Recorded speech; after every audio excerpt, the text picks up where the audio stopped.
the unique aspect of the program was the content. I read through my notes a couple of weeks ago. I read through the case studies again, given the time frame and looking forward to the next module in Nigeria. I discovered it was more intense and it was well covered.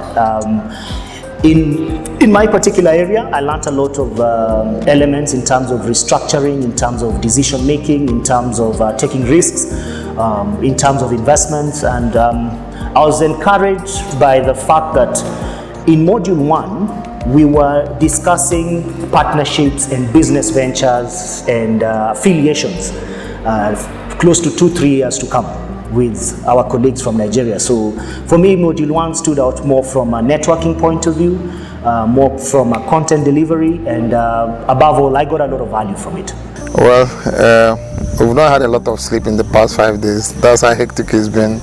But it's also been a great experience. I decided to register for this program because I've always toyed with the option of going beyond Nigeria in our business. We've talked about it for a long time.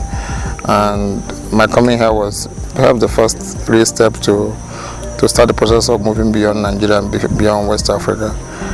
What we've learned in the past 5 days has been eye-opening and has been quite useful, and has given me some clarity around what we should have done. I think if we had made a move of going outside Nigeria without this program, it's not that we wouldn't have succeeded, but it would have made it much more difficult. We did interact with very dynamic business leaders that have a vision for Africa, and because of the interconnections between Africa and the rest of the world, with a few of the challenges that we have and the many opportunities that we have, we need to create those linkages early enough so that by the time we become fully integrated with the rest of the world, we will have established businesses that can compete with big businesses out of other markets.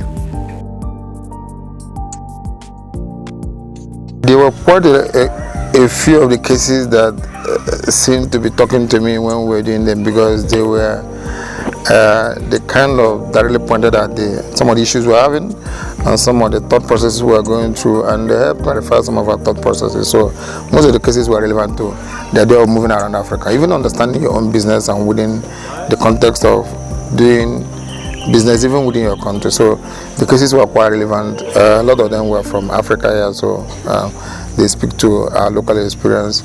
The faculty was great.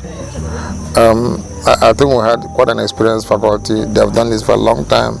They have diversity in terms of their experiences. What I read through was a lot of experience in terms of the lecturers, the support team on the ground, professionalism.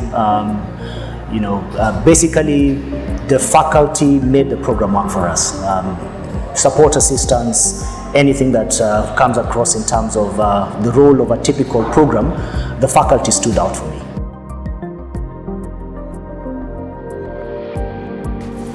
Ethical leadership. It is something that we take for granted. So when you're a leader of an organization or a business, what do you prioritize? Is it your interaction with the communities? Is it your interaction with the environment? Is it profit? And how do you make those profits? Is it to the detriment of the environment that you operate in? That is something that,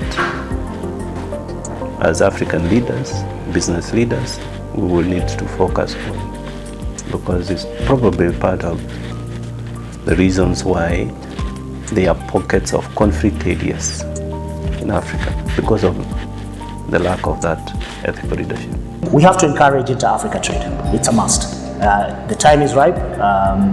Even if you look at the other economic blocks like European Union with Brexit and all that, I think for us, given the fact that we have Africa Continental Free Trade Area coming up, it's important we start discussing inter-Africa trade.